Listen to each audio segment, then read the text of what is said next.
Assalamualaikum warahmatullahi wabarakatuh. Oke, kita lanjutkan aja ceritanya sambil mimin ke belakang rumah beres-beres. Bab 635 ada intinya. Tapi tidak banyak. Ye Guan sedang berjalan cepat di jalan. Dia tidak terburu-buru untuk keluar. Jika dia keluar sekarang, dia tidak bisa mengalahkan ketiga dewa itu. Oleh karena itu, prioritas utama adalah meningkatkan kekuatan dirinya dan Qian. Jadi, Ye Guan datang ke toko kedua. Begitu dia memasuki toko, penjaga toko tua itu merasa seolah-olah sedang menghadapi musuh yang tangguh dan sangat waspada. Jelas, dia sudah tahu tentang Ye Guan yang membunuh wanita pemilik toko hitam. Ye Guan berjalan ke arah penjaga toko tua dan berkata, "Teknik bimbingan kuno, beri saya harga." Penjaga toko tua itu melirik Ye Guan dan ragu untuk berbicara. Ye Guan mengerutkan kening, "Wanita pemilik toko hitam sudah meninggal, apa yang masih kamu khawatirkan?" Penjaga toko tua itu ragu-ragu sejenak, lalu berkata, "Keluarga Qi ini." Ye Guan menatap penjaga toko tua itu dan tidak berkata apa-apa. Penjaga toko tua itu sedikit malu dengan tatapan Ye Guan, dan dia dengan cepat berkata, 30 asal-usul leluhur sudah cukup. Meskipun dia tidak ingin memprovokasi keluarga Qi, pria di depannya bukanlah orang baik. Jika orang ini mulai membunuh orang lagi, dia tidak yakin dia akan mampu menahannya. Setelah mendengar kata-kata pemilik toko tua, Ye Guan membuka telapak tangannya, dan 30 sumber leluhur perlahan melayang di depan pemilik toko tua. Penjaga toko tua itu menyimpan 30 sumber leluhur, lalu mengeluarkan sebuah gulungan kuno dan menyerahkannya kepada Ye Guan. Ye Guan menyimpan gulungan itu, lalu berbalik dan pergi. Tapi saat ini, penjaga toko tua itu tiba-tiba berkata, "Sejauh yang saya tahu, orang-orang dari keluarga Qi telah tiba." Keluarga Qi, Ye Guan menangkupkan tinjunya dan berkata, "Terima kasih banyak." Setelah berbicara, Ye Guan meninggalkan toko, tetapi sebelum pergi, dia melihat nama tokonya. Toko Zhou, ini adalah nama toko ini. Melihat Ye Guan pergi, penjaga toko tua itu menggelengkan kepalanya sedikit. Alasan mengapa dia mengingatkannya adalah karena dia tidak menyukai bos wanita berbintik hitam itu. Selama bertahun-tahun, wanita pemilik toko hitam mengandalkan kekuatan keluarga Qi. Tetapi dia sangat mendominasi. Sebagian besar pemilik toko di sini telah diintimidasi olehnya. Pembunuhan terhadap orang-orang seperti itu berarti bahwa toko-toko di kota kecil ini merugikan masyarakat. Setelah meninggalkan toko, Ye Guan sampai di sudut jalan. Dia membuka gulungan hitam itu, dan cahaya hitam tiba-tiba muncul di alisnya. Teknik bimbingan kuno. Fungsi dari teknik panduan kuno ini adalah untuk menelusuri asal-usulnya. Sederhananya, Anda dapat menemukan binatang perang itu sendiri melalui pecahan binatang perang itu. Setelah beberapa saat, Ye Guan benar-benar menguasai teknik bimbingan kuno ini, dan kemudian dia mengeluarkan skala binatang perang. Ye Guan membuka telapak tangannya, dan teknik bimbingan kuno mengalir di tubuhnya. Segera, gumpalan gas putih melayang keluar dari telapak tangannya. Gas putih ini mengalir ke dalam sisik, dan sisik binatang perang itu secara bertahap bergetar waktu. Sebuah gambaran yang tidak diketahui tiba-tiba muncul di benak Ye Guan. Setelah beberapa saat, Ye Guan mengerutkan kening. Saat ini, Qian di samping bertanya, "Apa?" Ye Guan berkata dengan suara yang dalam, "Di alam pegunungan dan lautan." Qian bertanya, "Kita harus pergi ke alam pegunungan dan laut?" Ye Guan mengangguk, "Ya." Sambil berkata begitu, dia melihat sekeliling, lalu meraih tangan Qian, "Ayo pergi." Segera, Ye Guan membawa Qian kembali ke toko keluarga Zhou. Melihat Ye Guan dan istrinya kembali, lelaki tua yang bertanggung jawab itu sedikit terkejut. "Kamu?" Ye Guan mengepalkan tinjunya sedikit, lalu berkata, "Manajer, saya ingin menanyakan sesuatu kepada Anda. Kami ingin pergi ke alam gunung dan laut, bagaimana kami bisa sampai ke sana?" Orang tua yang bertanggung jawab mengerutkan kening, pergi ke alam gunung dan laut. Ye Guan mengangguk. Ya, orang tua yang bertanggung jawab berkata dengan sungguh-sungguh, saya tidak menyarankan Anda pergi. Ye Guan bingung, kenapa? Orang tua yang bertanggung jawab menggelengkan kepalanya sedikit dan berkata, tempat itu benar-benar terlalu berbahaya. Belum lagi kamu. Bahkan orang kuat di alam Sinto tidak akan berani masuk ke sana dengan mudah. Ye Guan berpikir sejenak, lalu mengeluarkan sisik binatang perang itu. Apakah manajernya tahu di mana sisik tersebut dijual? Orang tua yang bertanggung jawab melihatnya dan sedikit terkejut. Sisik binatang perang. Ye Guan mengangguk. Penjaga toko tua itu berkata, ini adalah hal yang bagus. Ini adalah sisik binatang perang di pegunungan dan lautan. Binatang perang ini memiliki semangat juang yang tak tertandingi di dunia. Jika monster itu dapat menelan semangat juangnya, itu kekuatan bertarung akan meningkat pesat. Berbicara tentang ini, dia melihat ke arah Ye Guan dan berkata, benda ini hanya tersedia di alam Sanhai. Jika kamu menginginkannya, kamu hanya bisa pergi ke alam Sanhai. Ye Guan berkata dengan serius, tolong juga minta penjaga toko untuk memberitahuku bagaimana cara mencapai alam Sanhai. Orang tua yang bertanggung jawab berkata dengan sungguh-sungguh, jika Anda benar-benar ingin pergi, saya sarankan Anda bergabung dengan grup. Ye Guan sedikit bingung. Dengan grup, penjaga toko tua itu mengangguk. Ya, ada kelompok tentara bayaran yang pergi ke alam gunung dan laut. Mereka sedang merekrut orang. Anda dapat mengikuti mereka ke dalam. Jika Anda beruntung, Anda mungkin bisa mendapatkan beberapa sisik binatang perang. Karena binatang perang itu setiap kali setelah melepaskan sisiknya, beberapa orang akan masuk untuk mencoba peruntungannya. Ye Guan bertanya, bagaimana cara bergabung dengan grup? Penjaga toko tua itu berkata, pergilah ke List Tavern. Setelah kamu keluar, berjalanlah 2 jalan ke kanan dan kamu akan melihatnya. Ye Guan menangkupkan tinjunya dan berkata, terima kasih banyak. Setelah mengatakan itu, dia berbalik dan pergi. Ye Guan mengikuti rute yang ditunjukkan oleh penjaga toko tua, dan setelah melintasi 2 jalan, dia sampai di kedai keluarga Li. Banyak orang berkumpul di kedai tersebut.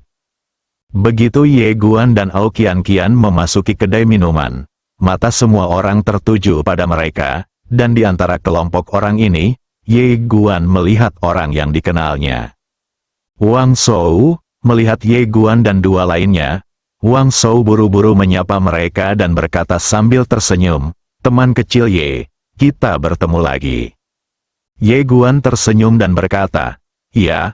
Wang Shou tertawa dan berkata, aku tahu daun neraka tidak bisa menjebakmu. Ayo, aku akan membelikanmu minuman. Karena itu, dia menarik Ye Guan untuk duduk di meja anggur. Di sekitar mereka, beberapa orang memandang Ye Guan dan Ao Qian Qian dengan rasa ingin tahu. Orang ini membunuh wanita pemilik toko hitam. Di meja anggur, Wang Shou tiba-tiba berkata, kamu ingin pergi ke alam gunung dan laut juga. Ye Guan mengangguk dan bertanya, saudara Wang, apakah kamu akan ikut juga? Wang Shou tersenyum dan berkata, ya, sejujurnya, benda-benda di tubuh saya ini diperoleh dari alam pegunungan dan laut. Tempat itu adalah rumah harta karun alami bagi kami, tapi agak berbahaya. Ye Guan sedikit penasaran, saudara Wang, dengan kekuatanmu, apakah kamu masih kekurangan uang? Wang Shou memutar matanya, saudara Ye, kamu bertanya, siapa yang tidak kekurangan uang? Bukankah kamu kekurangan uang? Ye Guan mengangguk dan berkata dengan jujur, hidup sedikit lebih sulit ketika saya masih kecil. Ketika saya besar nanti, saya mewarisi bisnis keluarga. Sejak itu, saya tidak terlalu mengkhawatirkan uang. Wang Shou tersenyum pahit.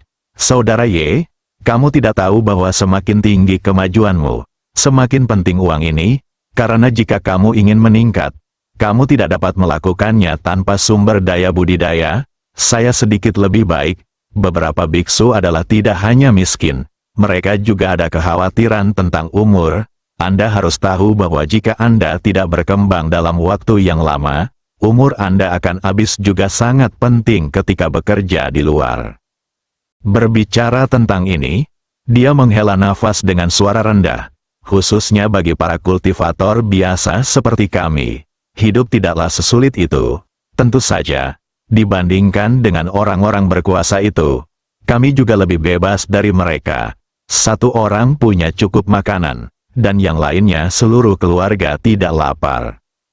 Ye Guan tersenyum dan berkata, "Saudara Wang, maka aku akan pergi ke alam gunung dan laut bersamamu, sehingga kami dapat memiliki seseorang untuk menjagamu."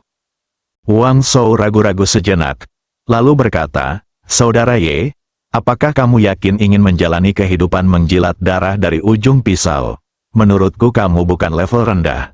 Tapi aku ingin memberitahu Anda bahwa alam gunung dan laut bukanlah tempat biasa, dan tidak ada masalah di dalamnya. Hanya untuk bersenang-senang. Anda berasal dari keluarga baik-baik, tidak perlu mengambil risiko." Ye Guan berkata dengan serius, "Saya tidak punya cara untuk keluar sekarang. Ada beberapa dewa dari alam semesta Senyi yang menunggu saya di luar. Di sini, saya baru saja keluar dari penjara Dao. Dan orang-orang di belakang kota Dao ini pasti tidak akan membiarkan aku pergi. Jadi mari kita berlindung di pegunungan dan lautan." Wang Shou berpikir sejenak, lalu mengangguk, "Jika kamu ingin pergi ke alam gunung dan laut, kamu memerlukan persetujuan seseorang." Ye Guan bertanya, "Siapa?" Wang Shou berkata, "Ketuamu." Setelah mengatakan itu, dia berbalik untuk melihat ke pintu di samping. Ini dia datang. Ye Guan berbalik dan melihat seorang wanita berpakaian hitam berjalan menuju pintu. Wanita itu mengenakan topi bambu dan memegang pedang di tangan kirinya. Melihat wanita berbaju hitam, semua orang di tempat tersebut segera berdiri. Wang Shou juga segera berdiri. Ini adalah pemimpin kami. Karena itu, dia membawa Ye Guan ke wanita berbaju hitam, dan kemudian menceritakan tujuan Ye Guan. Setelah wanita berbaju hitam mendengar ini, dia menatap Ye Guan dengan ringan dan berkata, "Ya." Setelah mengatakan itu, dia langsung berjalan ke meja anggur terdekat dan duduk. Wang Shou segera membawa Ye Guan ke samping dan duduk, lalu berkata, "Saudara Ye, setelah memasuki alam pegunungan dan laut, kamu harus ingat untuk mematuhi perintah dan tidak berlarian. Ada binatang buas yang menakutkan tinggal di sana. Sekali kamu memasuki wilayah mereka akan dianggap sebagai deklarasi perang oleh mereka, dan kemungkinan besar akan merugikan semua orang." Ye Guan mengangguk, "Setelah masuk, aku akan mengikutimu." Wang Shou mengangguk sedikit, lalu menjelaskan beberapa hal di dunia pegunungan dan laut kepada Ye Guan. Setengah jam kemudian, kepala pendeta yang duduk di samping tempat tidur tiba-tiba berdiri dan berkata, "Ayo pergi." Setelah mengatakan itu, dia bangkit dan pergi bersama semua orang di kedai. Ye Guan dan Wang Shou segera mengikuti.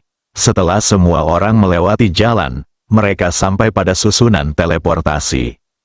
Kepala gembala berjalan ke arah lelaki tua itu, membuka telapak tangannya, dan perlahan-lahan melayangkan sinar asal-usul leluhur di depan lelaki tua itu, lalu berjalan ke dalam susunan teleportasi. Kemudian, semua orang menyerahkan gumpalan asal-usul leluhur seperti pemimpin kelompok gembala, dan kemudian masuk ke dalam susunan teleportasi. Setelah Ye Guan dan Wang Shou memasuki susunan teleportasi diaktifkan. Saat susunan teleportasi diaktifkan, Ye Guan tiba-tiba melihat ke arah jalan di kejauhan. Dia diteleportasi. Di ujung jalan di kejauhan, seorang gadis kecil sedang berkeliaran. Itu Arya. Di belakang Arya ada 4 tentara Tao.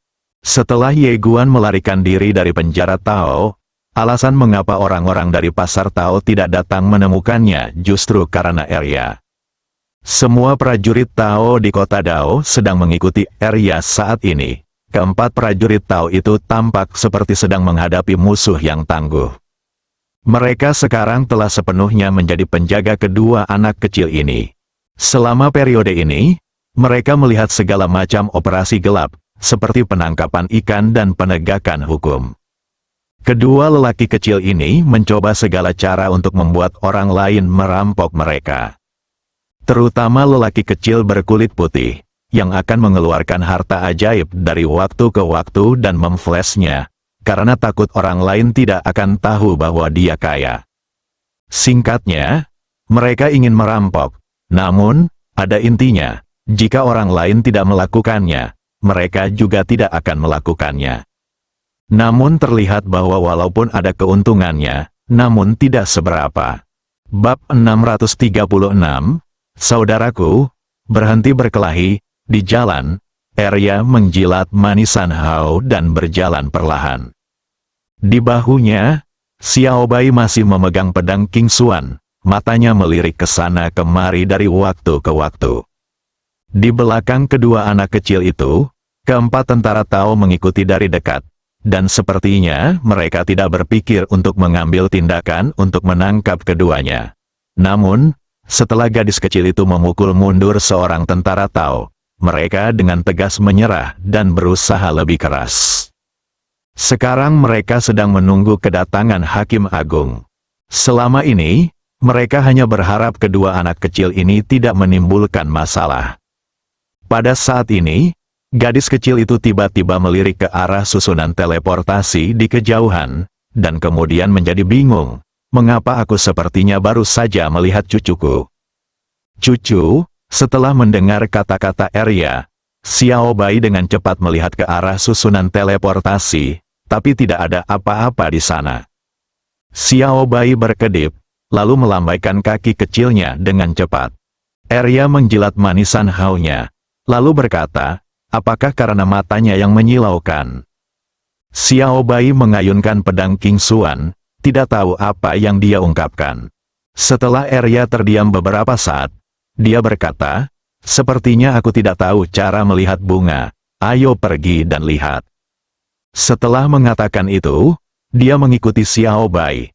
Namun tak lama kemudian, mereka dihentikan oleh lelaki tua di samping formasi. Lelaki tua itu melirik ke arah Arya dan Xiaobai, lalu berkata, setiap orang memiliki garis keturunan.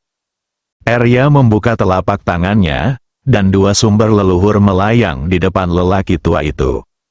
Setelah lelaki tua itu menyingkirkan sumber leluhurnya, dia menyingkir. Arya menggendong Xiaobai dan berjalan menuju formasi.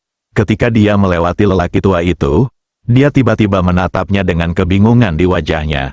Apa yang kamu inginkan dengan sampah semacam ini? Orang tua, pada saat ini, Xiaobai tiba-tiba ragu-ragu, lalu mengambil sumber leluhur lainnya dan menyerahkannya kepada lelaki tua itu. Orang tua itu tampak bingung. Arya berkata dengan serius, menurutnya kamu terlalu menyedihkan. Orang tua, begitu saja. Arya masuk ke dalam susunan teleportasi dengan Xiaobai di pelukannya. Di tempat itu, lelaki tua itu tampak bingung. Apakah kamu miskin? Tidak jauh dari situ, keempat prajurit Tao itu menghela nafas lega. Kedua leluhur kecil ini akhirnya pergi. Saya harus mengatakan bahwa kedua leluhur kecil ini berada di bawah banyak tekanan saat berkeliaran di sekitar sini. Namun, bukan berarti semuanya sudah berakhir. Pasalnya mereka berempat menemukan banyak aura misterius yang bersembunyi di sekitar mereka. Ling Zhu, terlebih lagi, hanya ada seorang gadis kecil yang mengikutinya. Meskipun gadis kecil ini terlihat cukup mampu bertarung, dia tetaplah seorang gadis kecil, jadi dia tidak terlihat terlalu menakutkan. Akibatnya, banyak orang mempunyai ide buruk. Nenek moyang spiritual tidak dapat dibandingkan dengan harta ketuhanan manapun. Selain itu, leluhur spiritual ini juga membawa harta ketuhanan yang tak terhitung jumlahnya. Akibatnya, banyak orang diam-diam mulai menghubungi orang-orang di keluarganya sendiri dan meminta mereka mengirimkan orang-orang kuat ke sana. Setelah waktu yang tidak diketahui, Ye Guan perlahan membuka matanya. Saat dia membuka matanya, dia sudah muncul di pegunungan yang luas. Dikelilingi pegunungan yang bergulung-gulung, ujungnya tiada akhir. Dan di sekelilingnya, semua orang dalam keadaan siaga penuh. Pemimpin kelompok pastoral tiba-tiba berkata, "Ayo pergi." Setelah mengatakan itu, dia memimpin dan pergi. Di sebelah Ye Guan, Wang Shou menjelaskan, "Kamu tidak bisa terbang ke sini. Begitu kamu terbang, kamu akan memperingatkan monster besar di sini. Oleh karena itu, kita hanya bisa berjalan. Tidak hanya itu, kita juga perlu menyembunyikan nafas kita agar tidak waspada. Monster di sini. Setan besar." Ye Guan sedikit mengangguk dan menyembunyikan napasnya. Wang Shou memandang Kapten Mu dari kejauhan. Kapten Mu adalah orang yang paling sering berada di sini dan memiliki pengalaman paling banyak. Saya mendapatkan sisik binatang perang ketika saya mengikutinya. Ye Guan buru-buru bertanya, "Di mana kamu mendapatkannya?" Wang Shou menunjuk ke kejauhan, gunung binatang perang. Ye Guan melihat ke sepanjang jari Wang Shou. Di ujung pandangannya, ada sebuah gunung yang menjulang tinggi ke awan. Dari posisi ini, gunung itu seolah terhubung dengan langit dan bumi, yang sangat spektakuler. Ye Guan bertanya, "Binatang perang itu masih hidup?" Wang Shou mengangguk. Tentu saja dia masih hidup. Kekuatan monster perang ini setidaknya bisa menduduki peringkat 3 teratas di dunia pegunungan dan laut. Kecil kemungkinan monster setingkat ini akan mati. Ye Guan mengangguk sedikit dan tidak bertanya lagi. "Kali ini saya datang ke alam gunung dan laut, berharap mendapatkan lebih banyak skala dari binatang perang ini, sehingga Ao Qian Qian Duo dapat menelan sebagian semangat juangnya, dan kemudian mencapai alam leluhur." Dia dan Ao Qian Qian adalah satu. Peningkatan kekuatan Ao Qian Qian setara dengan peningkatannya. Jika Ao Qian Qian bisa mencapai alam leluhur, maka dia akan memiliki kepercayaan diri untuk melawan para dewa yang telah mencapai alam dewa, dan Ao Qian Qian sendiri adalah seorang jenius di antara para jenius. Dan tantangan untuk melampaui level bukanlah masalah besar. Jika keduanya bergabung dan memberikan yang terbaik, kekuatan tempur mereka akan semakin kuat. Adapun dia sekarang, dia lebih memperhatikan ilmu pedang dan niat pedangnya. Jika ketiga Dewa Namo dan E tidak memilih untuk bertarung dalam kelompok, dia sebenarnya ingin menantang satu sama lain satu lawan satu. Dia sangat ingin melihat seberapa kuat yang kuat di alam Shinto. Tapi dia tahu betul itu pihak lain pasti tidak akan memberikan kesempatannya. Tidak lama setelah berjalan, semua orang sampai di sebuah danau. Danau itu lebarnya ratusan kaki dan airnya jernih. Namun dasarnya tidak terlihat. Dasarnya gelap gulita, seperti lubang hitam besar, sangat menakutkan. Lihat, saat itu, tiba-tiba seseorang menunjuk ke ujung telaga. Di ujung telaga, ada sesosok mayat tergeletak. Mayat itu sebesar bukit dan tidak bernafas sama sekali. Seseorang berkata dengan penuh semangat, "Monster setingkat alam Shinto. Alam ilahi." Sejak mengikuti Wang Shou, Ye Guan juga menanyakan beberapa pengetahuan tentang dunia nyata kepadanya. Di atas alam leluhur, ada alam manusia, alam surgawi, dan kemudian alam ketuhanan dibagi menjadi 10% hingga 90% keilahian. Monster di alam dewa penuh dengan harta karun. Apalagi ramuan dalamnya, kalau ramuan dalamnya lengkap bisa dijual dengan harga setinggi langit. Ketika mereka melihat mayat ini, banyak orang di tempat tersebut menjadi bersemangat. Keberuntungan ini tidak bagus. Segera setelah kami tiba, kami menemukan mayat monster alam Shinto. Namun kepala penggembala hanya melihatnya sekilas, lalu berbalik dan berjalan menuju sisi lain. Melihat pemandangan ini, semua orang tercengang. Salah satu dari mereka buru-buru menghentikan Kapten Mu. "Kapten Mu, itu adalah mayat binatang dewa di jalan dewa. Kamu." Tim pastoral hanya berkata enteng, "Ada yang tidak beres dan ada monster." Setelah mengatakan itu, dia terus berjalan menuju sisi lain. Di tempat itu, Semua orang saling memandang dan ragu-ragu. Pada saat ini, seorang pria parubaya tiba-tiba berkata, "Semuanya, ini adalah kesempatan bagus bagi kita. Selama kita mendapatkan tubuh binatang suci ini, kita tidak perlu khawatir tentang sumber daya budidaya untuk 1000 tahun ke depan. Jika ramuan bagian dalam masih utuh, maka akan lebih menguntungkan. Apalagi kita tidak perlu terus mengambil risiko menjelajah lebih dalam." Setelah mengatakan ini, dia memandang semua orang dan berkata, "Kekayaan dapat ditemukan dalam bahaya. Jika Anda ingin kaya, ikuti saya." Setelah mengatakan itu, dia berjalan menuju mayat monster di kejauhan. Orang-orang lainnya mengikuti setelah ragu-ragu sejenak. Wang Shou juga ingin pergi, karena dia juga sangat tergoda dengan mayat monster sebesar itu. Selama dia mendapat bagian yang kecil, dia bisa menghasilkan banyak uang. Namun, Ye Guan menariknya pergi. Dengan cara ini, kecuali Ye Guan, Wang Shou dan seorang pemuda berjubah hitam, orang-orang lainnya memilih mengambil risiko untuk mendapatkan mayat monster itu. Mereka bertiga, Ye Guan, segera menyusul Kapten Namu. Beberapa orang belum lama pergi ketika tiba-tiba, serangkaian jeritan melengking terdengar dari belakang mereka. Saat Ye Guan hendak menoleh untuk melihat, pemimpin kelompok penggembala tiba-tiba berkata dengan dingin, "Jangan melihat ke belakang, teruslah berjalan." Setelah berbicara, dia mempercepat langkahnya.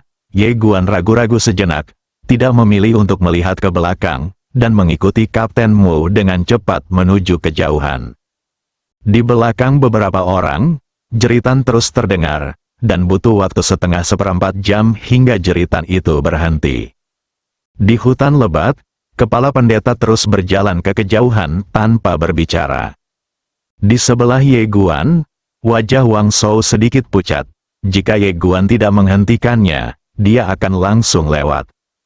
Wang Shou menyeka keringat dingin di dahinya dan berkata, "Saudara Ye, tahukah kamu bahwa itu jebakan?" Ye Guan menggelengkan kepalanya, "Aku tidak tahu." Wajah Wang Shou penuh keraguan. Ye melirik Kapten Mu di kejauhan, lalu berkata, "Kapten benar, jika ada sesuatu yang tidak normal, pasti ada setan. Selain itu, metode ini agak mirip dengan penegakan hukum penangkapan ikan di keluarga saya." Karena itu, dia segera berhenti. Wang Shou tersenyum pahit. "Sebenarnya, mereka dan saya juga merasakan ada yang tidak beres. Tapi kami tetap ingin pergi ke sana dan mencobanya untuk melihat apakah kami bisa mendapatkan keberuntungan." Di sampingnya, pemuda berjubah hitam tiba-tiba berkata dengan suara dingin, "Dalam seni bela diri, yang terpenting adalah menghindari mengambil risiko. Jika seseorang bisa menyelamatkanmu kali ini, itu mungkin tidak akan terjadi lain kali." Wang Shou menghela nafas dengan suara rendah dan tidak berkata apa-apa. Ye melirik pemuda berjubah hitam, lalu memandang Wang Shou, dan berkata sambil tersenyum, "Saudara Wang, ini adalah pelajaran yang bagus. Selain itu, alasan mengapa saya tidak pergi bukan sepenuhnya karena saya pikir itu adalah sebuah jebakan." Wang Shou sedikit penasaran, apakah ada alasan lain? Ye Guan mengangguk. "Ya." Wang Shou bertanya, "Apa alasannya?" Ye Guan berkata dengan serius, "Karena aku sangat kaya. Aku sama sekali tidak tahan dengan mayat monster-monster alam Shinto." Ekspresi Wang Shou membeku. Pemuda berjubah hitam melirik Ye Guan, "Apakah kamu kaya?" Ye Guan mengangguk. Pemuda berjubah hitam itu tertawa. "Kamu hanya melihat begitu banyak hal di dunia ini, dan kamu berani mengatakan bahwa kamu kaya. Itu konyol." Ye Guan tersenyum dan mengabaikan balas dendam anak laki-laki berjubah hitam itu. Dia memandang Wang Shou dan berkata sambil tersenyum, "Jika saya juga miskin, saya juga akan serakah dan ingin mengambil risiko. Jadi, saudara Wang, kamu jangan terlalu banyak berpikir. Itu normal bagimu untuk memiliki pemikiran seperti itu. Tetapi kamu harus lebih berhati-hati di masa depan. Keserakahan akan menelan alasan kita dan membunuh kita." Mendengar perkataan Ye Guan, Wang Shou tersenyum tipis. Hatinya terasa hangat, kakak Ye bisa melakukannya. Pemimpin tim pastoral menoleh sedikit, melirik ke arah Ye Guan, dan kemudian melanjutkan perjalanannya. Pada saat ini, pemuda berjubah hitam di sampingnya tiba-tiba berkata, "Bukankah kamu sangat kaya? Karena kamu kaya, mengapa kamu datang ke tempat ini untuk mengambil risiko?" Ye melirik pemuda berjubah hitam dan berkata sambil tersenyum, "Saudaraku, kami tidak memiliki keluhan. Jadi mengapa kami harus saling balas? Mengapa tidak menganggap perdamaian sebagai hal yang paling penting dan bergandengan tangan untuk menghasilkan banyak uang?" Pemuda berjubah hitam memandang Ye Guan dengan dingin. "Aku benci orang sepertimu yang paling suka pamer. Kamu tidak punya kemampuan. Tapi kamu hanya tahu cara pamer. Juga, kamu tidak memenuhi syarat untuk menjadi saudaraku." Pada saat ini, Ye Guan tiba-tiba menghilang. Sebelum anak laki-laki berjubah hitam itu sempat bereaksi, wajahnya ditampar oleh Ye Guan. Patah, pemuda berjubah hitam itu terbang langsung beberapa meter jauhnya. Ye Guan bertepuk tangan, lalu berkata dengan tenang, "Tentu saja, seringkali, jika kamu masih tidak bisa memberi terlalu banyak wajah kepada orang lain, jika kamu memberi terlalu banyak mereka akan mengira kamu mudah ditindas." Setelah mengatakan itu, dia langsung menghampiri pemuda berjubah hitam itu. Pada saat itu, pemuda berjubah hitam itu mengangkat tangannya dan berkata dengan suara gemetar, "Saudaraku, berhenti berkelahi, aku menyerah." Bersambung.